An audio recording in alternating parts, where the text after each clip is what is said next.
안녕하세요. 저희 비행기는 어제 그 오사카 간사이 국제공항에서 어, 텐가차야에 있는 제 이제 내년 봄에 여행할 숙소까지 드론으로 비행을 해봤습니다. 오늘 할 일은 예, 드론으로 오사카의 봄 벚꽃놀이를 하도록 하겠습니다. 벚꽃놀이를 하고 또 오사카가 그다지 뭐 영역이 넓은 것 같지가 않습니다. 제 숙소인 덴가차야역에서 어, 남바, 남바역까지 여기가 남바죠, 그죠? 남바역까지가 전체 주요 관광 지역이 한 2분의 1쯤 되는 것 같은데 거리를 재보니까 2km밖에 안 돼요. 결국은 오사카에서 주요 지역은 끝에서 끝까지 가봤댔자 한 4km밖에 안 된다는 얘기죠. 그럼 왕복 8km니까 오사카에서 굳이 저는 그 국내에서는 걷는 걸 엄청나게 싫어하는데 해외에서는 걷는 거를 더 좋아합니다. 걷는 거를. 그 다음에 이제 대중교통을 좋아합니다. 왜냐하면 현지인들하고 이렇게 섞여서 마치 현지인 같은 그런 기분을 느낄 수가 있지 않습니까? 그래서 오늘은 음, 이거 남바를 통해서 쭉 일단 가보겠습니다. 가가지고 보니까 제가 미리 좀 검색을 해봤는데 오사카에서 벚꽃이 유명한 데가 여기 오사카 성과 여기 오사카 성이죠. 자꾸 이게 여기 오사카 성이죠. 오사카 성과 그 다음에 여기에 조폐국 어, 조폐국 그 화폐 찍는 데죠, 그죠? 에나 찍는데 조폐국 여기가 그게 굉장히 유명하답니다. 벚꽃이. 그래서 제 숙소에서 드론으로 쭉 가가지고 일단은 간 다음에 그 남바를 지나고 남바는 잠시만요. 남바가 이제 남바 근처에 바로 남바 근처에 도톤보리가 있죠. 오사카의 가장 이제 상징적인 데가 도톤보리죠. 도톤보리 요 운하라 그래야 되나? 이 운하가 오사카의 상징이 되겠죠. 그러면은 일단은 남바로 가겠습니다. 남바로 가서 도톤보리에서 운하를 따라 가지고 운하를 이제 한번 왔다 갔다 해보고 그 다음에 위로 쭉 올라갑니다. 쭉 올라가 가지고 여기가 메인 스트리트 같으니까 그 어느 도시를 가든 메인 스트리트를 알아야 됩니다. 그래서 메인 스트리트를 기준으로 나의 위치를 생각하면은 아주 좋습니다. 오사카 같은 경우 제가 봐서는 요 메인 스트리트, 이 메인 스트리트를 기준으로 메인 스트리트와 그다음에 요 강을 기준으로 내가 어디 있는지를 생각을 하면 되겠습니다. 그리고 남바에서 음, 그 오사카 성에서 벚꽃놀이를 하고 벚꽃 구경을 하고 그 다음에 다시 조폐국으로 가서 그 다음 위로 올라갑니다. 위로 쭉 올라가 가지고 그 여기에 또 이제 여러 가지 그게 많죠. 뭐 예를 들면은 제가 되게 좋아하는 공중정원도 있고 그리고 여기에 뭐가 있냐 하면은 여기에 그 뭐냐 왜 안 찍어졌지? 여기에 그 대관람차도 있죠. 대관람차도. 아, 분명히 찍어놨는데 여기가 공중정원이고 대관람차가 이 근처에 있는데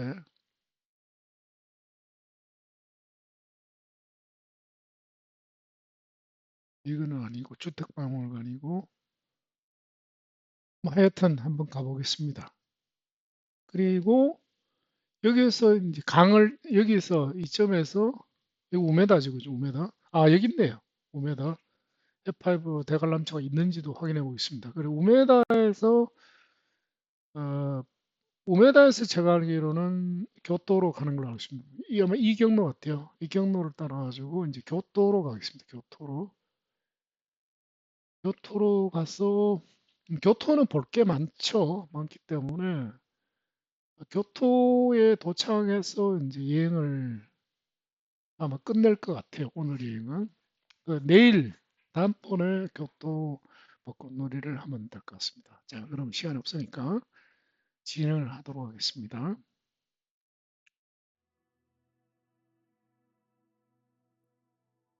출발지를 어느 정도 찍을 필요가 있죠. 찍을 필요가 있습니다. 뭐 대충 한 이점이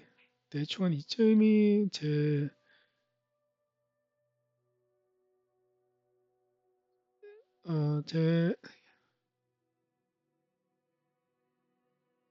잠시만요. 제 여행지 숙소가 어, 어, 여기네, 여기입니다. 숙소가 요 건물이죠. 요 건물을 출발지로 하고 그다음에 공중이기 때문에 이게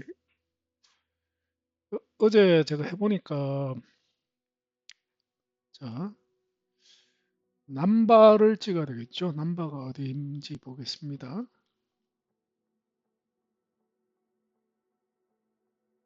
남바.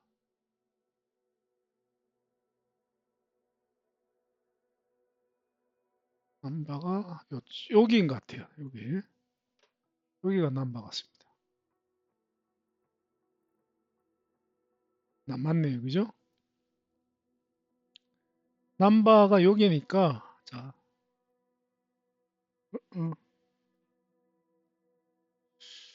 어, 참 이게 난감하네. 추가를 하고 싶은데 그러면은 출발지 목적지를 먼저 찍고 난 뒤에 추가를 해야 되는 것 같아요.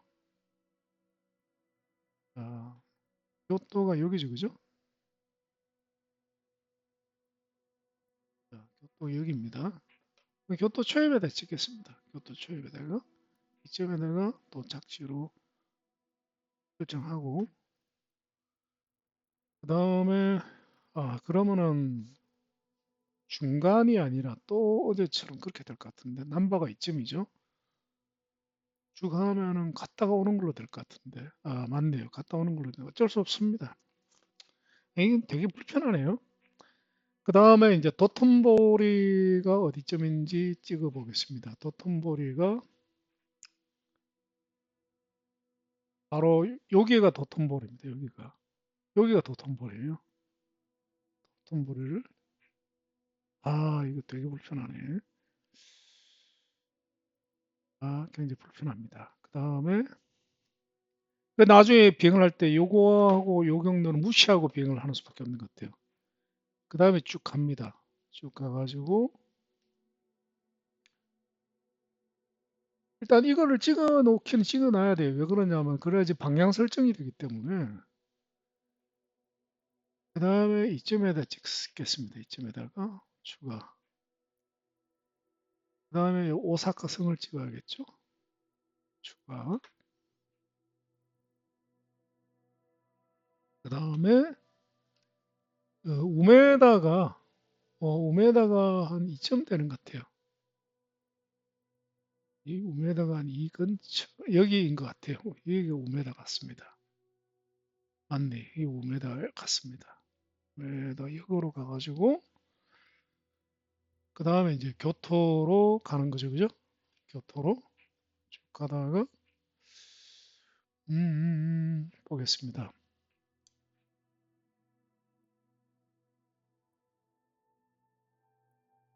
이렇게 가는 것 같아요.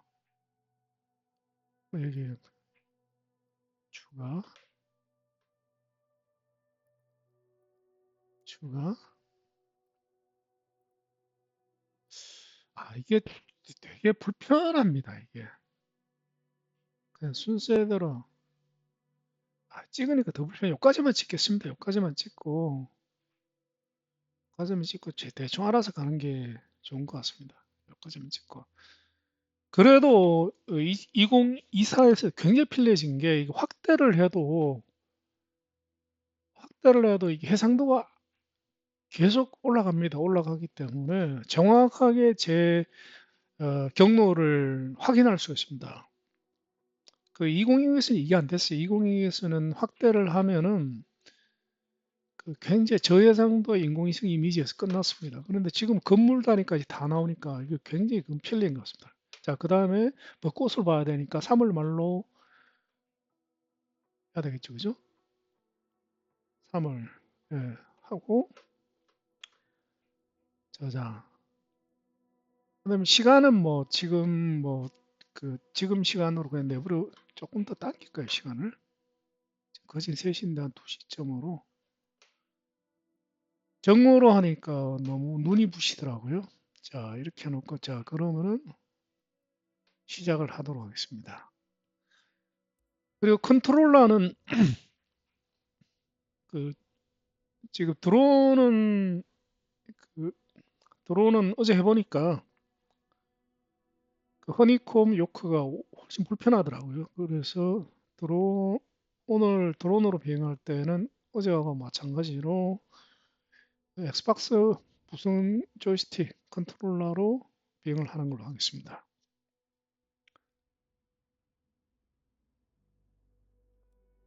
비행 준비 완료됐으니까 비행을 시작하겠습니다.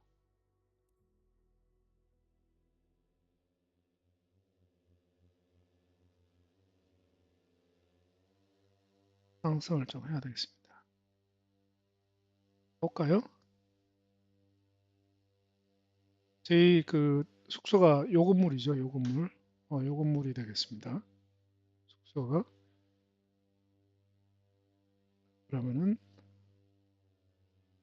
적지로 가겠습니다.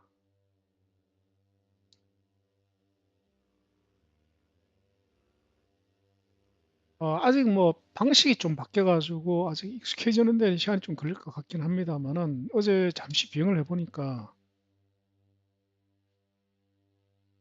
이게 편리하더라고요.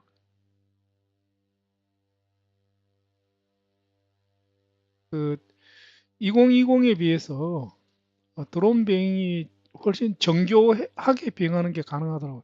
2020에서는 정교하게 비행이 안 됐거든요.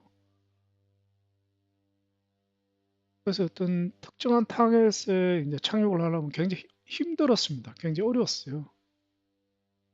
잠시만요. 방향을 제가 잘못, 그렇지.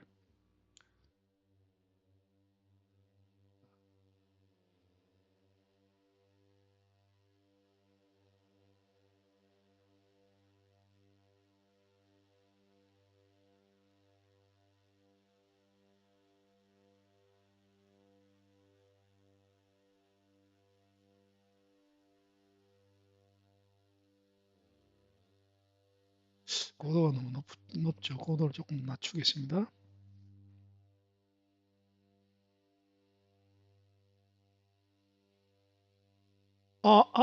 잘못했다. 잘못했다. 지금 이 방향으로 가야 됩니다. 이 방향으로. 왜냐하면은 1위로 가는 거는 교토로 가는 거죠. 그죠? 우리는 요리로 가야 됩니다. 어쩐지 이상하더라. 자, 남바가 코앞에 보이죠? 여기가 남바인 모양입니다. 여기가 남바. 다음번에 그 오사카 여행을 할 때는 숙소를 남바에 정해야 될 것 같아요. 근데 남바가 너무 번화가라 가지고 저희가 원하는 스타일 깨끗한 에어비앤비는 있는지 잘 모르겠습니다.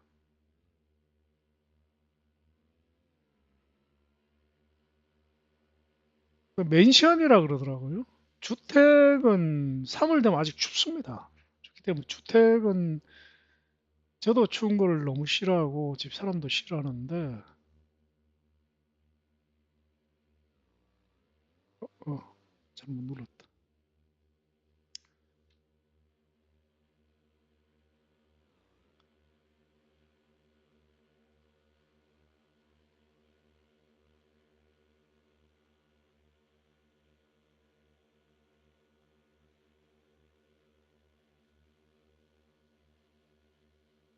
여기가 남바고 그러면 여기가 이제 도톤보리일 것 같아요. 도톤보리. 자, 도톤보리 요게 도톤보리 맞네요. 네, 여기가 도톤보리입니다. 도톤보리. 도톤보리 왔으면은 오사카에서 가장 유명한 데가 오사카성과 함께 도톤보리인 것 같습니다. 한번 또 이렇게 내려서 정밀 비행을 좀 해봐야겠죠?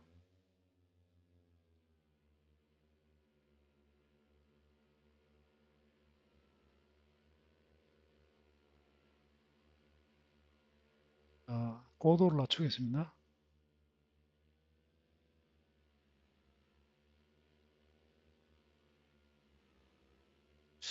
비행 자체는 뭐 사실 헬리콥터 훨씬 쉽습니다. 쉬운데 문제는 여기가 도톤보리네요.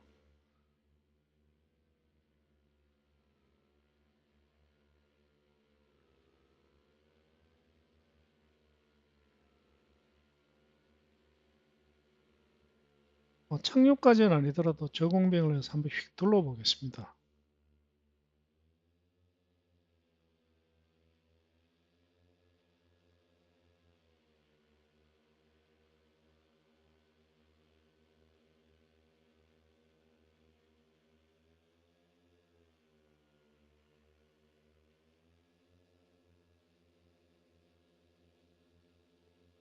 한번 둘러볼까요?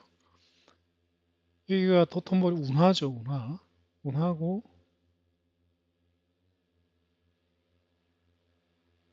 제가 알기로는 여기에 뭐 그 되게 유명한 가게들이 굉장히 많죠. 뭐 간판이 굉장히 유명한 많은데 뭐 거의 이렇게 실제와는 동떨어진 것 같습니다.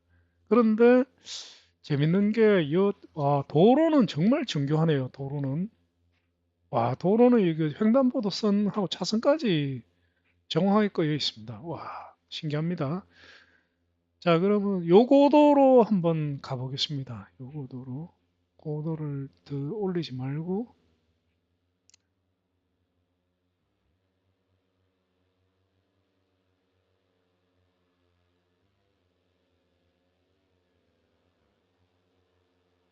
어, 완전히 꼭 그 오사카를 시내를 막 다니는 것 같죠, 느낌이.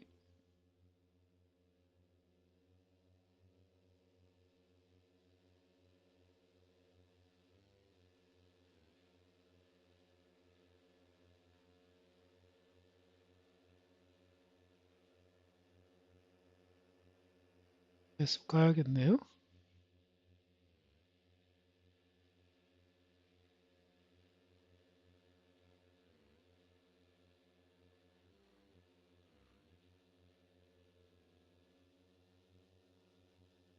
오, FS 2020하고는 진짜 비교가 안 될 정도로 정교해졌습니다. FS 2020에서도 제가 오사카를 가봤는데, 많이는 아니고 한두 번 가봤는데, 건물이 이렇게 없었어요. 건물이 이렇게 정교하지 않았습니다. 오, 지금 상당합니다, 지금. 와, 정말 대단하네요. 저 옥상에 그 기물들 보십시오. 옥상에 뭐 물탱크나 이런 것까지, 뭐 창문의 재질까지 정확하게 묘사되어 있네요. 와, 놀랍습니다. 근데 이게 모든 나라가 이런 것 같지는 않고, 일본이라서 그런 것 같습니다. 일본. 진짜 뭐 짐작입니다만은 이거 일본 정부에서 분명히 뭔가 지원을 하지 않고는 제가 봤을 때 이렇게 되는 거는 불가능하다고 보거든요. 그 인공위성 사진만 가지고는 이런 퀄리티가 나올 수 없다고 저는 생각을 합니다. 결국은 뭔가 이제 사람이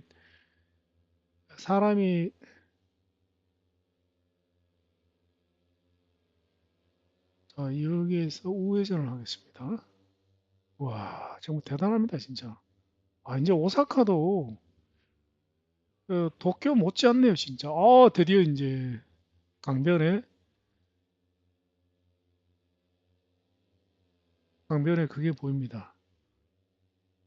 벚꽃이 보이죠? 좋습니다. 아름답습니다. 와, 좋습니다. 드론 조정이 훨씬 정교하게 조정이 가능하네요. 지금 일정한 고도로 지금 비행하고 있지 않습니까? 고도 유지도 굉장히 쉽습니다. 굉장히 안정적입니다. 전에는 이렇게 비행이 안 됐거든요. 지금 고도가 지금 아주 일정하게, 자, 이제, 와, 좋습니다. 벚꽃이 아름답네요. 2020에서는 디폴트로는 이렇게 수목이, 에, 수목 지정이 안 돼요. 지금 벚꽃 이게 지금 기본적으로 지금 제공하는 거거든요. 2006에서는 이렇게 아름다운 벚꽃을 보려면은 구입했는데 유료 애덤 패키지를 설치를 해야지 됩니다. 설치를 하면은 이제 이렇게 보이는데, 이제 여기가 오사카성이 이제 오른쪽에 있죠. 오사카성의 벚꽃이 유명하다 그러거든요. 자, 오사카성으로 가보겠습니다. 자, 예, 지도는 없애겠습니다. 방해되니까. 자, 그런데 하나 아쉬운 게 뭐냐면은, 자, 보겠습니다. 오사카 성의 천수각이 안 보이죠?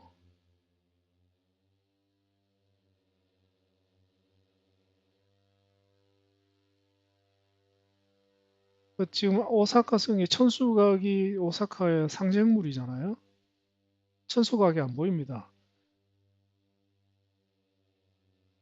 없죠, 그죠? 근데 벚꽃하고 이런 거는 참 묘사가 굉장히 잘 되네요.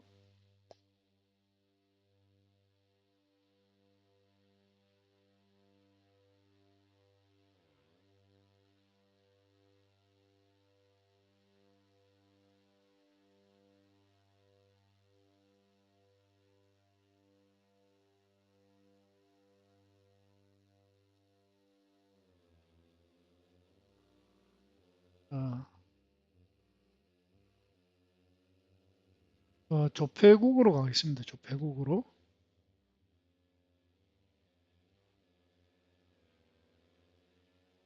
우리나라 따지면 조폐공사죠. 천수각이 안 보이잖아요, 보면은. 그죠? 그 틈만 보입니다. 틈만. 아깝네요. 근데 뭐,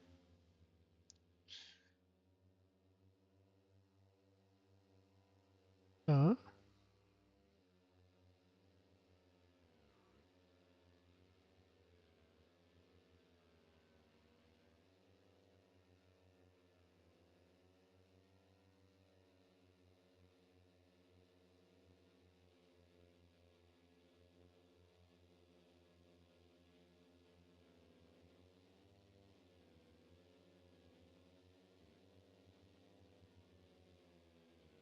여기가 오사카 조폐국이거든요. 여기가 오사카 조폐국. 조폐국 여기가 이제 벚꽃이 굉장히 유명하대요. 근데 뭐, 평범하네요. 자, 그러면은, 이거, 이쪽으로 해서 햇파이브가 있는지 한번 보겠습니다. 햇파이브. 대관람차죠. 잠시만요. 햇파이브 대관람차가,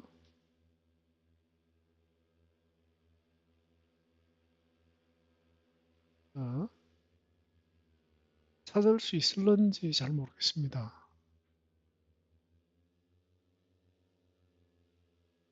오사카는 아직 랜드마크들은 없는 것 같습니다. 랜드마크는.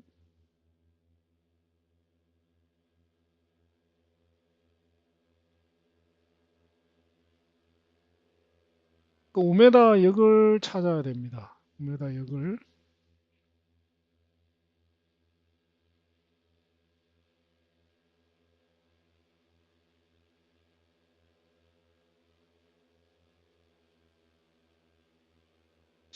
이점에서 우회전을 해야 될 것 같은데,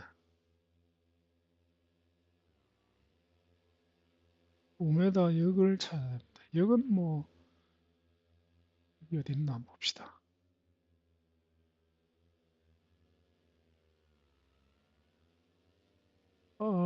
기차 철로를 찾아야 되는데, 기차 철로가 어디 있나요? 자, 오도를 좀 올리겠습니다.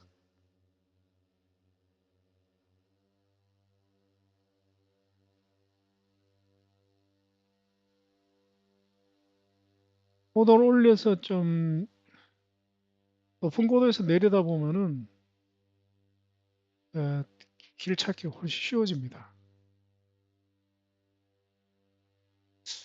제 생각에는 아직은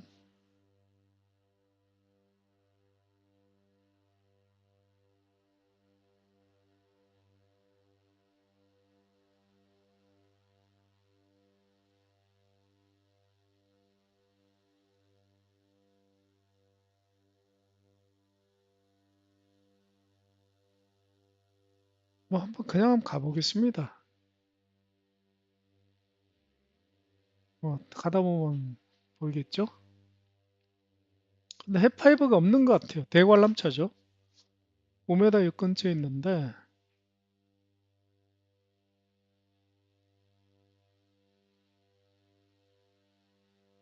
오더는 그만 올리고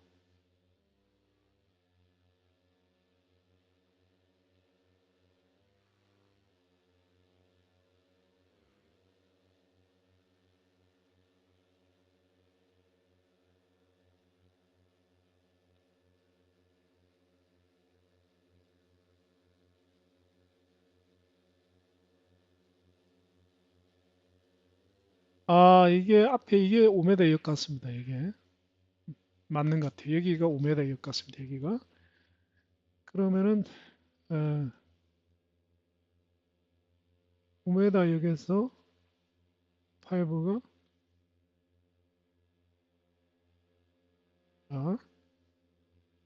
5m 역 맞는 것 같아요.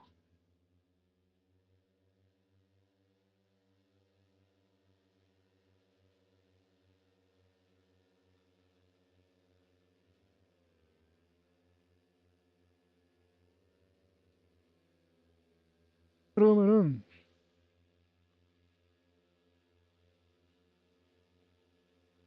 파이브가 요점이 있어야 되거든요. 요점에 아니다.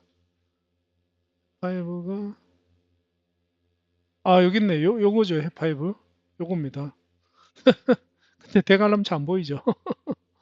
안 보입니다. 여기가 해파이브죠. 그죠? 해파이브인데 대관람차 없습니다. 이런. 결국 결국은 자, 그러면 이제 교토로 가겠습니다. 이제.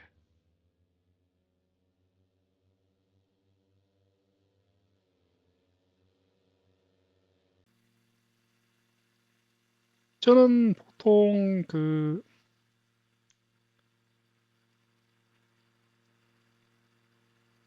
해외여행을 할 때 보통 이제 책을 제가 두 가지를 보통 이제 씁니다. 하나는 책 한 권은 그 여행을 하고자 하는 도시, 그 도시에 대해서만 그 도시에 대해서만 나와 있는 책 한 권하고 또 한 권은 이제 그 대신 이제 그 책은 좀 얇은 게 편리합니다. 작고 얇은 게. 그다음에 또 한 권은 뭘 쓰느냐면은 그 인근 도시, 그 광역이죠. 인근 도시를 포함한 광역 광범위한 범위의 책을 또 씁니다. 그 두 가지가 있으면 편리해요. 그래서 이번에도 오사카만 나와 있는 책 한 권 샀고, 그 다음에 오늘 또 하나, 어젯밤에, 오늘이죠. 오늘 또 하나 주문하기를 오사카, 고베, 교토, 어, 나라까지 다 나와 있는 책을 한 권 더 주문했습니다. 두께는 훨씬 두껍습니다. 처음에 샀는 오사카만 나와 있는 책은 150쪽 분량이고, 오늘 주문한 책은 600쪽 분량이니까 훨씬 두껍죠. 지금 저희 비행기는 오사카에서 교토로 가고 있습니다. 이게 무슨 강인가 한번 볼까요? 요도강이라 그래요. 요도강. 오사카에서 요도강을 따라 가지고 상류로 쭉 올라가면은 요도강 상류에 있는 도시가 교토입니다. 저희가 오사카를 아주 많이 나누고 몇 번 갔습니다. 두 번 갔는데 제가 기억을 하나도 못하는 제일 큰 이유가 저희는 일본 여행을 어떻게 갔냐 하면은 잘 모르니까 어떻게 갔냐 하면은 여행사에 전화를 합니다. 패키지 여행은 저희는 잘 안 갑니다. 왜냐하면 너무 일정이 빡빡해가지고 제 체력이 감당이 안 되더라고요. 그래서 이제 쓰는 방법이 요즘은 그런 상품이 많이 나오는 걸로 알고 있습니다만은 옛날에 10년 좀 전이죠. 마지막으로 여행을 간 게 지금 10년 거의 다 됐으니까. 옛날에는 그런 패키지 나오지 않았는데 제가 이제 요령을 부린 거죠. 어쩌면 되겠다 싶어서 이제 시도를 해봤는데 되더라고요. 어떻게 하냐면은 그 여행사에 그냥 다짜고짜 전화를 하는 겁니다. 예를 들어 하나 투어 그러면 하나 투어, 모두 투어 그러면 모두 투어 이런 여행사에 전화를 하는 겁니다. 근데 이거는 대형 연예 여행사보다는 작은 여행사가 좋아요. 대형 여행사는 잘 안 하려 그래요.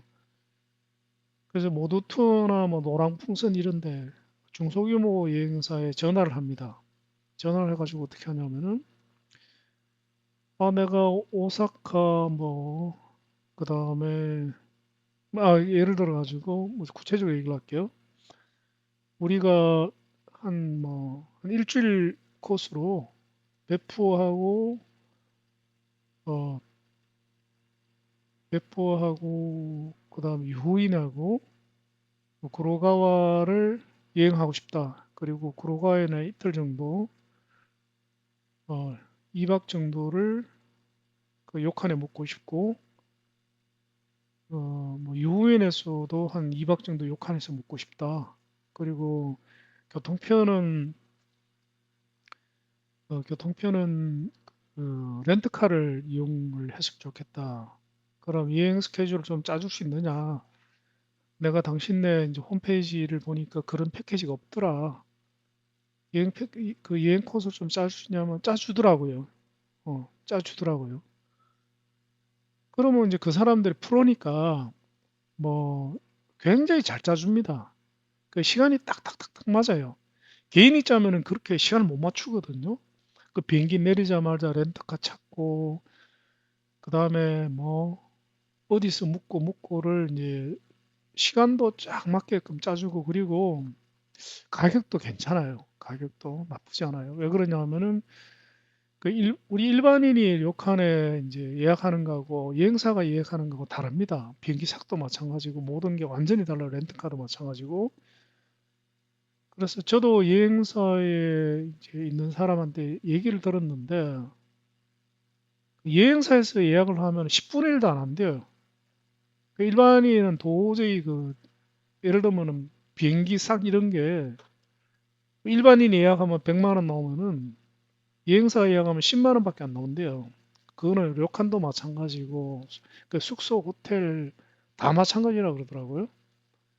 그게 왜 그러냐면은 그게 15명인가 이게 그 15명인가 넘으면은 단체로 분류가 된답니다. 단체가 분류되기 때문에 근데 일반인은 15명 못 모으잖아요. 못 모으는데 예를 들면 제가 그때 전화를 했을 때 저는 이제 패키지가 아니지만 예를 들어 저희가 이 구로가와에 이제 이틀씩 이제 두 군데 료칸에 묵는다. 그러면 저희를 이제 만약에 예를 들어 제가 모도 투어에 전화를 했다 칩시다. 그럼 모도 투어에서는 구로가와 여행 패키지가 당연히 있을 거거든요. 그 패키지에다가 그 숙박만, 요칸만 넣어주는 거예요, 저희를. 그러면은 그 대신에 이제 만약에 예를 들어 가지고 하룻밤 자는데 료칸은 비싸죠, 그죠? 하룻밤 자는데 뭐 예를 들어 100만 원을 치면 한 100만 원 하죠. 요즘 더 할 거리라 아마. 100만 원을 치면은 그 정찰가가 100만 원이면은 그 여행사에서는 뭐 한 20만 원, 30만 원에 그걸 한대요. 투숙을 시킨다 그러더라고요. 그런데 저는 이제 따로 전화를 했으니까 뭐 한 40만 원 정도에 예약을 해주는 거예요. 그러면은 저도 100만 원 낼 걸 40만 원 내니까 엄청 저렴하게 먹는 거죠. 그런데 여행사 측에서는 패키지 손님으로 하면 20만 원인데 40만 원을 받을 수 있으니까 20만 원 남잖아요. 그러니까 서로 좋은 거예요. 저는 하여튼 일본 여행은 항상 그렇게 다녔어요. 항상. 그래가지고 근데 이제 그때는 에어비앤비라는 게 없었습니다. 옛날에는. 근데 에어비앤비 못지않게 저렴하면서도 요즘은 이제 자유여행 패키지가 다 생겼더라고요. 숙소하고 호텔만 뭐 에어텔 이래 가지고 뭐 생겼는데 옛날에는 그게 없었어요. 없었는데 지금 이제 교토에 거의 들어왔습니다. 지금 거의 들어왔어요. 들어왔습니다. 저 도로를 따라 안 가볼까요? 도로를 따라가면은 지금 교토로 왔습니다. 교토로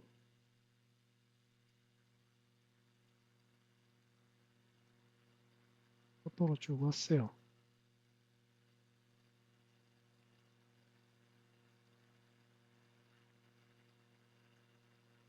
쭉 가면은 이제 교토역으로 한번 가보겠습니다.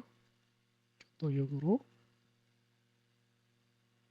이번에 보름을 안 하고 참 용기를 내가지고 한 달 할 거를 후회가 굉장히 납니다. 한 달 했어야 하는데. 그죠? 뭐 다음번에 또 기회가 있겠죠. 근데 옛날에 비해서는 항공요금 진짜 많이 올랐어요. 많이 올라가지고 그래도 저희는 워낙에 이제 한 거의 한 6개월 전에 예약을 했더니만 되게 싼 거더라고요. 저희가 정확하게는 1인당 32만 원인가? 화물 포함해서. 그 다음에 뭐 여행자 보험하고 뭐 이런 거 저거 다 포함해가지고 두 명이 70, 한 5만 원 냈는데, 근데 완전 피크 시즌이죠. 완전 피크. 벚꽃이 절정일 때니까. 근데 그게 싼 모여더라고요, 그게. 저는 비싸다고 생각했는데 그게 되게 싸게 예약을 했는 것 같더라고요.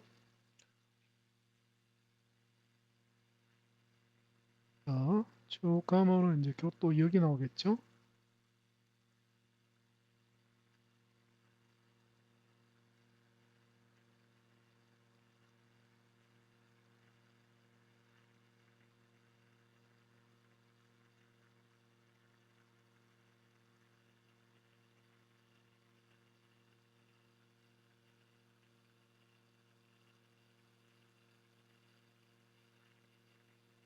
지금 교토 상공을 지금 비행하고 있습니다.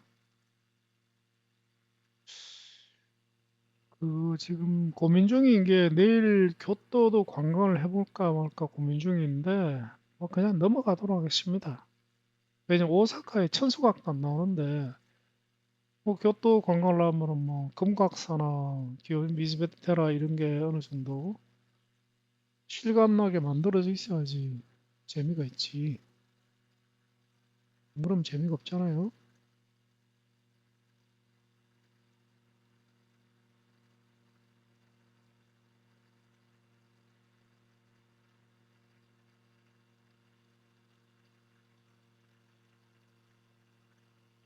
계속 하겠습니다.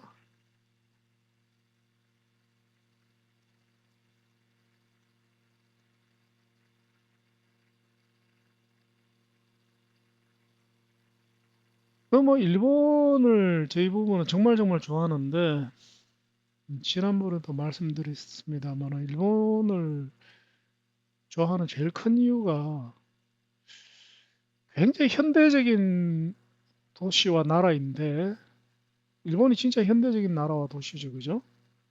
그런데도 불구하고 그 과거의 모습이 완전히 남아있다는 거, 완벽하게 보존되어 있다는 거. 심지어는 뭐 천년 전의 모습이 보존되어 있는 곳이잖아요. 그래서 그게 진짜 좋은 것 같아요. 우리나라는 뭐 다 부숴버리죠. 다 부숴가지고 뭐 시간 조금만 지나면은 자, 지금 교토역 상공을 지금 지나고 있습니다. 지나고 있는데 제가 지금 기요미즈데라를 지금 찾아보고 있는데 찾아질 것 같지가 않아요. 찾아질 것 같지가 않습니다. 왼쪽 어디에 있어야 되거든요. 강 건너 왼쪽 어디에. 강 건너 왼쪽 어디에 있어야 되는데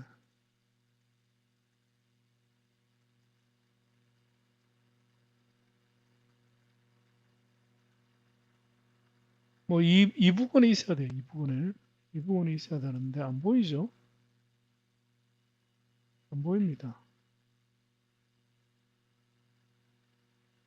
이 근처에 기요미즈다라가 있어야 되는데 교토에서 제가 개인적으로 제일 멋있다고 생각하는 데가 기요미즈다라입니다.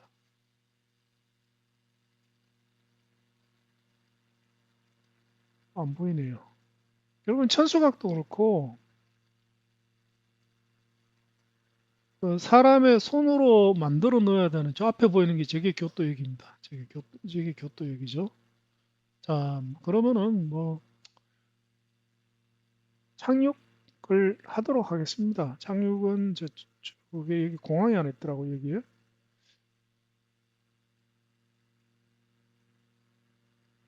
잠시만요. 여기지 싶은데 이 공항 맞나? 혹시 아니네. 공항이 없네. 헤헤이.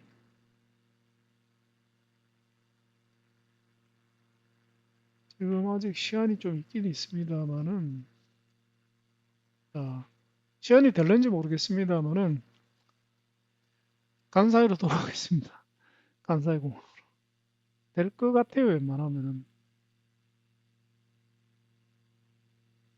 다이렉트로 가면 될 것 같아요.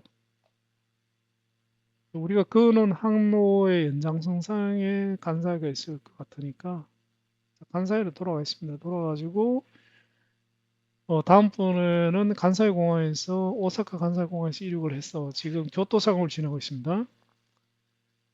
간사이 공항을 이륙해서 그 도쿄로 가겠습니다. 도쿄로 가는데 어, 중간에 에, 후지산을 넘어갑니다. 후지산을 다음 영상은 후지산이 이제 엑기스입니다. 거리가 좀 너무 멀긴 먼데 히로시마에서 뭐 갈 수 있을 것 같아요. 후지산이 이제 그 시즈오카 점에 있을 겁니다. 시즈오카 맞습니다. 시즈오카에서 예, 도쿄로 시즈오카에서 도쿄로 가는 방향인데 시즈오카 지나자마자 바로 왼쪽에 후지산이 있습니다. 그 후지산 정상으로 가도록 하겠습니다. 정상을 관통해서 후지산 분화구를 보여드릴게요. 제가 FS 2020에서는 후지산이 굉장히 정교하게 잘 묘사가 되어 있었어요. 근데 아마 2024에서는 더 정교하게 묘사가 됐을 것 같아요.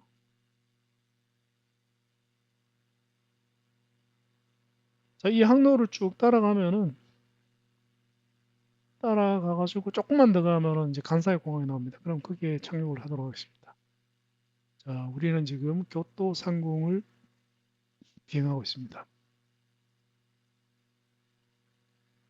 지금까지는 하여튼 뭐 제가 그 여행을 설계한 게 아니라 여행사에서 설계했고 뭐 여행사 시키는 대로 따라가다 보니까 그 도시의 전체 모습이라든가 이 도시가 그 어디쯤 있는지 주변에 어떤 도시가 있는지를 몰랐었어요. 그 뭐 차로 제가 렌트카로 운전을 해야 가도 뭐 렌트카에서 목적지 찍으면은 뭐 목적지로 안내를 하니까 저는 모르죠. 뭐 내비가 시키는 대로 하니까. 그런데 이번에 오히려 그 여행을 그 오사카를 서너 번 갔는 것보다 이번에 플라이트 시뮬레이터로 지금 오늘이 두 번째잖아요. 두 번 비행한 게 훨씬 더 많이 알게 됐습니다. 뭐 첫 번째로는 오사카와 교토가 저는 이 정도까지 가까운 줄 몰랐어요. 이 정도로 되게 가깝더라고요. 기차로 뭐 빠른 건 20분, 20분에서 한 50분 만에 가더라고요. 그리고 오사카 바로 옆에 고베가 있는 것도 이번에 처음 알았습니다. 그다음에 오사카하고 거의 바로 옆에 나라가 있다는 것도 처음 알았어요. 그래서 책을 보면은 오사카만 나와 있는 책은 잘 없습니다. 잘 없고 간사이 관광 이래가지고 오사카, 고베 나라가 이렇게 묶어져 있는 책, 교토까지 묶어져 있는 책이 대부분이더라고요. 자, 여기 보면은 그 벚꽃이 굉장히 많죠. 벚꽃이 굉장히 많습니다. 역시 그거 벚꽃이 일본 국화답네요. 제가 국화가 되게 부러운 나라가 일본하고 영국입니다. 영국은 국화가 로즈, 장미죠, 그죠? 너무 부러운 것 같아요. 아, 너무 이쁩니다.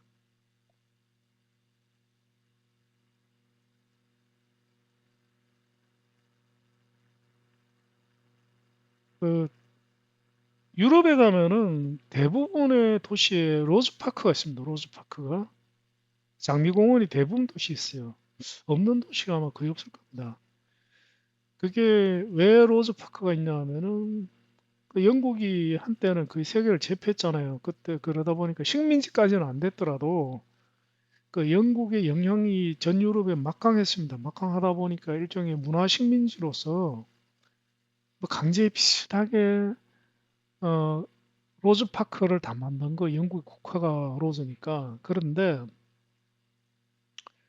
또 이제 그게 또 안 좋은 면이 있어요. 어떤 면이 안 좋냐면은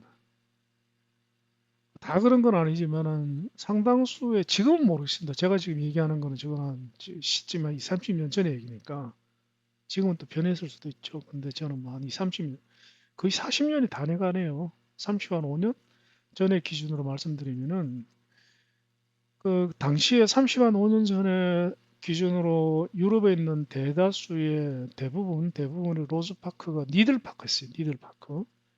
그 니들파크가 뭐냐 하면 니들이 바늘이잖아요.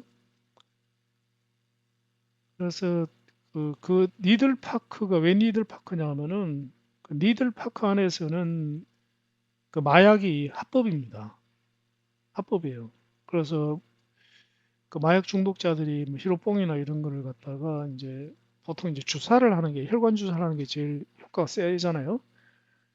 그래서 마약을 사가지고 니들 파크에 들어가가지고 거기서 이제 벤치에 앉아가지고 마약을 하는 거예요. 그 실제로 저도 봤는데 물론 이제 니들 파크에 사람 많은 지역에서는 그러지 않아요. 그러지 않고 조금 니들 파크에서도 살짝 어색한 곳이나 화장실이나 이런데 거기에 보면은 이제 마약 그 주사를 팔뚝에 꼽고 이렇게 쓰러져 가지고 마약에 취해 가지고 막 입에 거품 물고 있는 거 저도 봤어요. 저도.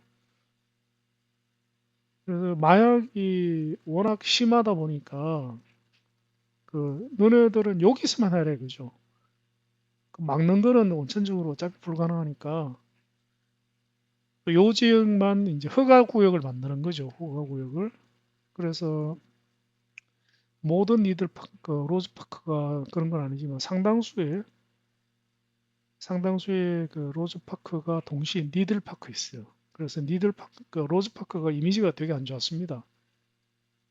안 좋고 그게 우범지대라 가지고 그 함부로 들어가면은 큰일 납니다. 그래서 뭐 벌건 대낮에는 괜찮죠. 특히 대낮에 뭐 남자들은 괜찮은데 여자분들이 가면은 대단히 위험한. 근데 남자 혼자 가도 위험해요. 그게 왜 그러냐면은 이쪽 뭐 유럽에 가면은 그 문화 충격 받는 것 중에 이제 두 가지가 뭐냐면 첫 번째 마약이 생각보다 심각하다는 거. 아편 중독자를 굉장히 많이 봅니다. 많이 보고 그다음에 또 하나 이제 심각한 게 이제 마약보다 어떤 면에 더 심각한 게 동성연애가 굉장히 심각합니다. 굉장히 심각해가지고 근데 인구 대비로 비율은 그렇게 많지는 않아요. 그래서 문제가 크게 되지는 않는 거예요. 그게 심각하게 심각한데 우리가 뭐 영화나 이런 데 보는 것처럼 뭐 엄청나게 많은 다수가 한다 그러지는 않아요. 그러면 뭐 그 나라 끝장나죠. 극소수입니다. 아주 극소수. 근데 그 극소수가 눈에 띄니까 이제 심각한 거죠. 그 제가 어떤 적이 있었냐면은 한 번은 이제 버스를 타고 뭐 시내에 쇼핑할 게 있어서 가는데 아무 생각 없이 버스 타면 아무 생각 없이 창밖을 보면서 가게 되잖아요. 가게 되는데 이 창밖에 이제 중간중간에 그 버스 승강장이 있는데 승강장에 뭐 그때 스위스도 우리나라처럼 지금 우리나라처럼 승강장에는 다 이렇게 벤치가 있고 뭐라 그럽니까 지붕도 있고 그래요. 지금 우리나라 승강장이 비슷합니다. 근데 아무 생각 없이 창밖을 보면서 이제 가는데 승강장 하나가 이제 휙 지나갔죠. 지나갔는데 그두 명이 이제 키스하고 있더라고요. 아무 생각 없이 봤죠. 왜냐면 뭐 유럽에서 키스하는 거야 뭐 너무나 그 일반적이기 때문에 보면은 뭐 얼마나 일반적이냐면은 버스가 붐비잖아요. 버스가 이제 뭐 진짜 콩나물 시루 버스 안에서 뭐 10대 티네이지들이지 한창 뜨거운 나이 10대 티네이지들 남자 여자가 뭐 서로 껴안고 있는 거는 뭐 당연한 얘기고 뭐 서로 뭐 열렬하게 키스를 합니다. 근데 뭐 버스 안에 그런 커플이 열대 커플 되기 때문에 그 너무나 그거는 평소에 보는 광경이니까 뭐 봐도 이상하지도 않아요. 아무 생각 없이 봐요. 근데 방금 승강장에서 이제 금발머리 두 명이 키스하는 그 장면을 휙 지나갔는데 아무 생각 없이 지나갔는데 지나고 났는데 몇 초 후에 제가 깨달은 거, 이렇게 깨달은 거지 뭐냐면 두 사람 다 콧수염이 났다는 사실이죠. 콧수염 난 아저씨 두 명이 열렬히 키스를 하고 있는 거예요. 아, 그만큼 동성연애가 심각합니다. 심각하고 또 뭐 요즘 뭐 유럽 여행 워낙 많이 가니까 다들 아시겠죠? 외국에는 우범지대가 굉장히 많습니다. 생각보다 많아요. 그래서 아주 아침 일찍이나 뭐 오전 한 10시 이전 혹은 오후 한 4시 이후는 그 공원이나 특히 공중화장실은 가시면 큰일 납니다. 봉변당해요, 봉변. 큰일 납니다, 진짜. 심지어는 그게 공원뿐만 아니라 역의 화장실도 어찌 보면 비슷합니다. 물론 이제 뭐 굉장히 붐비는 역이 덜하겠지만은 의외로 그게 사람이 많지 않은 시간에는 공중 화장실은 절대로 가면 안 돼요. 큰일 납니다. 그 왜 그러냐면은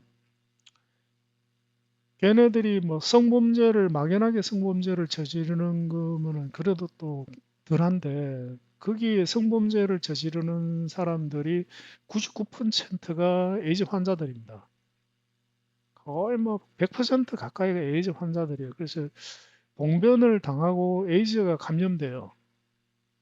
그 실제로 제가 옛날에 제 친구들 그 외국인인데 외국인 친구 3명이 그 학회 논문 발표로 간다고 파리를 갔는데 신나게 저한테 이제 자랑하고 약 올리고 그랬습니다. 우리 파리 놀러 간다고. 근데 그 친구들이 몽마르트 언덕에 갔다가 몽마르트 언덕 거기가 뭡니까? 우범지대죠. 몽마르트 언덕이 우범지대 아니고 밑에가 우범지대입니다. 그 무슨 성당 있잖아요. 성당이 이제 이렇게 문자가 더 언덕에 있죠. 그래서 밑에 거기가 우범지대입니다. 제가 알기로는 거기가 사창가인가 그럴 겁니다, 아마. 그 이놈들이 이제 돈 없는 학생이니까 돈 아낀다고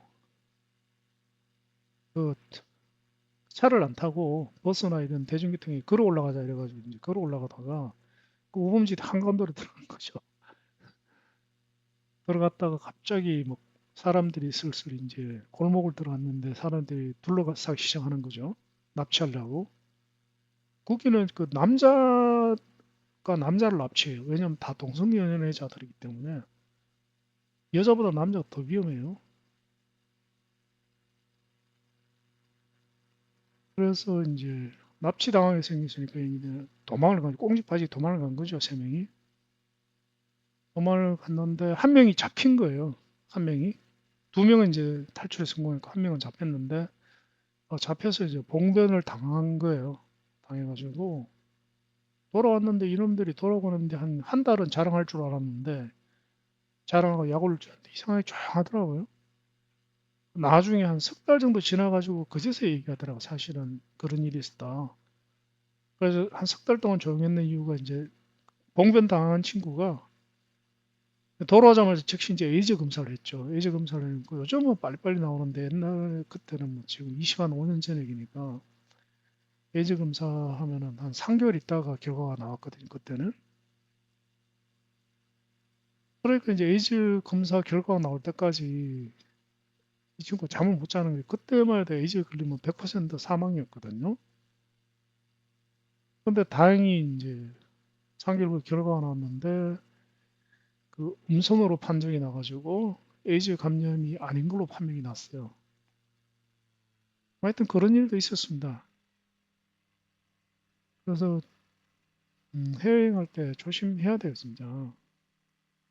나중에 귀국하고 난 뒤에 겁 없이 해외여행하는 사람들이 너무 많더라고요. 특히 아가씨들, 20대 아가씨들.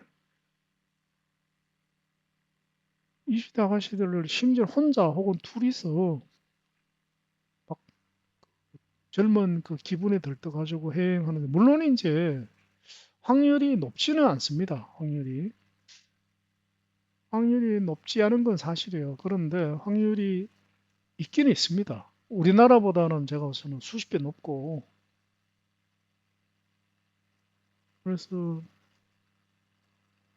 제가 만약에 딸이 있으면 저는 해외여행 절대로 안 보냅니다. 전 가고 싶으면 아빠하고 같이 가자 이러지. 혼자 보낸다든가. 그거는 진짜 제가 봐서는 그게 미친 짓이에요. 그렇다고 확률이 아주 높진 않아요. 높진 않지만은 우리나라보다 한 100배 정도 높은 건 사실이에요. 우리나라에서는 뭐 아가씨들 둘이가 20대 여대생들이 그 해외여행 가가지고 납치를 당하거나 뭐 성범죄를 당할 확률이 거의 없다시피 하잖아요. 외국에 있다니까요. 그거는 정말 그런 생각이 됩니다. 꼭 가야 되는지, 꼭 그렇게 위험하게 안 가면 안 되는지. 왜냐하면 간다면 뭐 가족하고 가거나 아니면 남자친구하고 가거나 뭐 이런 방법들이 많잖아요. 근데 꼭 그거를 이 아가씨 혼자서 내지는 둘이서, 셋이서 가는 게 맞는지. 영화 그 테큰 있잖아, 테큰. 그 누구냐. 레암 닐슨, 제가 되게 좋아하는 배우 레암 닐슨 주연의 영화. 테큰에 나오는 게 그게 저는 그거 보고 이제 되게 심각하게 받아들였어요. 이걸 얼마든지 일어날 수 있는 일이다. 물론 희귀합니다. 희귀하지만은 일어날 수는 분명히 있다. 자, 지금 뭐 음, 계속 그냥 공항까지 가는데 계속 가까이 얼마 안 남았는데 아니다. 이점에서 스탑하는 게 좋겠습니다. 아직 공항까지 가려면 한참 가야 되거든요. 자, 그럼 마침 이 또 비행기가 뭡니까 이게? 이 비행기가 수령 양용 비행기죠. 아이콘 5랑 여기서 착륙을 하는 걸로 하겠습니다. 바다에 착륙을 하도록 하겠습니다.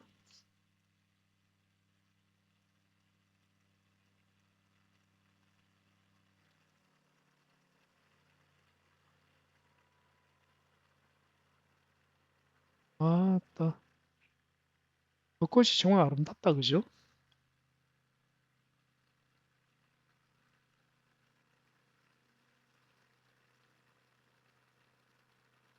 우리나라가 너무 안전하다 보니까 그, 그 안전에 대한 감각이 우리나라 사람들이 무딘 거는 제가 보기엔 사실인 것 같아요. 우리나라가 안전하다 그래가지고 외국도 안전하지는 않습니다.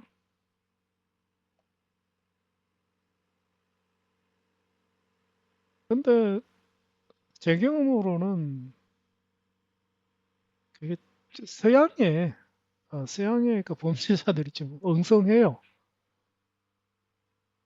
그 독하기는 그 악랄하다 그러죠. 악랄하기는 제가 봐서 우리나라가 더 심한 것 같아요. 인상 팍 쓰면 가버립니다. 도망가 버립니다. 걔는. 제가 몇 번 겪었어요, 옛날에. 제가 덩치도 좀 크고 이러다 보니까 뭐 표정을 굉장히 짜증을 내는 듯한 표정을 내면은 여러 명인데도 불구하고 쥐네들이 여러 명인데도 힐끔힐끔 쳐다보면서 그냥 가버려 그냥. 우리나라는 그랬다가는 맞아 죽죠. 뭐 미국은 또 그래서는 안 되겠죠. 이제 미국은 총이 있으니까.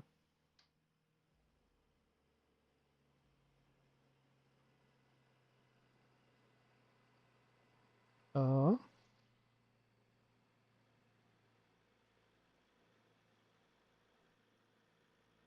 잠시만요. 약간 제가 그거를 비행기 그 발통을 내리고 비행했는 거 아닌가 모르겠네.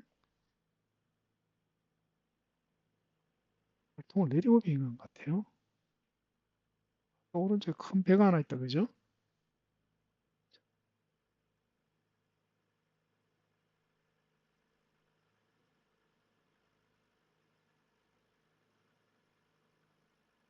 한번 더 발통을 내리고 비행한 것 같습니다.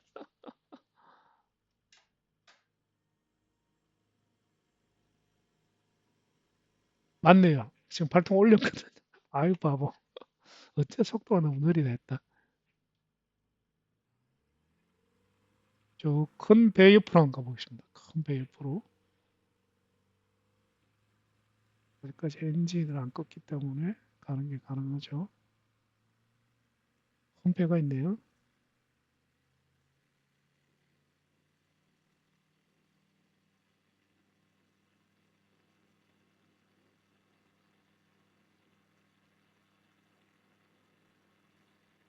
어제 그 전라남도 무안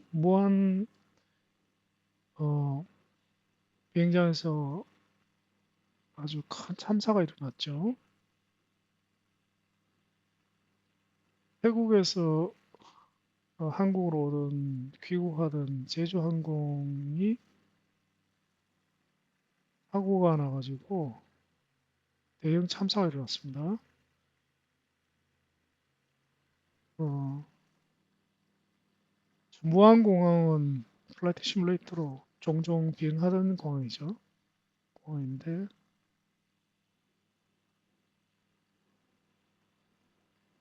그 참사를 당한 그 희생자분들과 그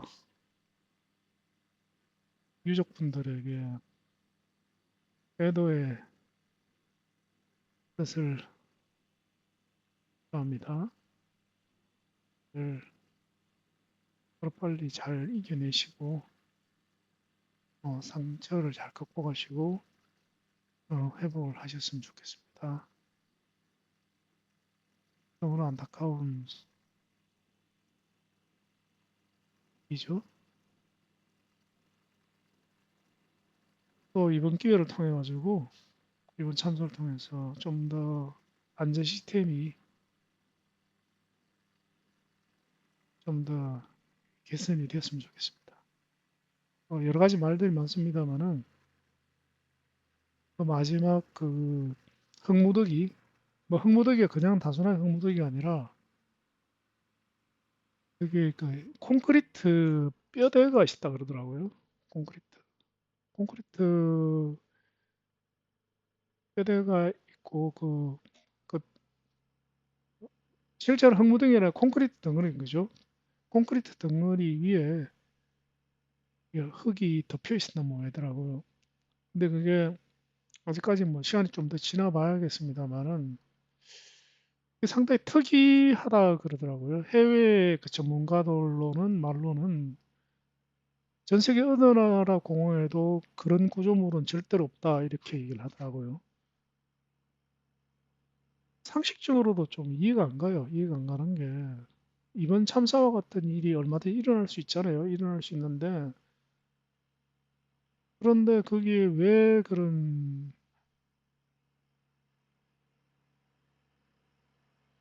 급, 자 여기서 멈추도록 하겠습니다. 오, 이 보니까 탱커선 같은데 배가 굉장히 정교합니다.